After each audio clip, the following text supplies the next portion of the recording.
వల్లి దేవసేన ఇద్దరిని ఇచ్చి సుబ్రహ్మణ్యేశ్వర స్వామి వారికి కళ్యాణం చేశారు.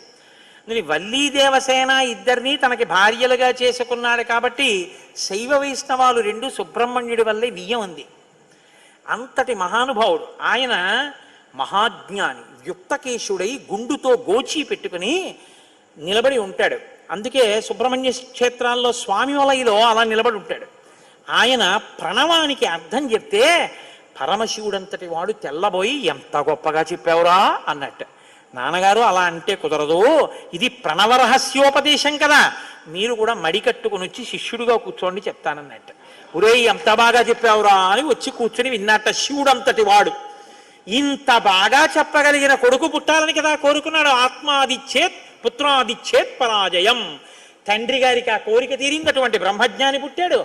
ఆయనే తరువాతి కాలంలో కేవలం పాలు తాగి పెద్దవాడైపోయాడు అంతే. అయిపోగా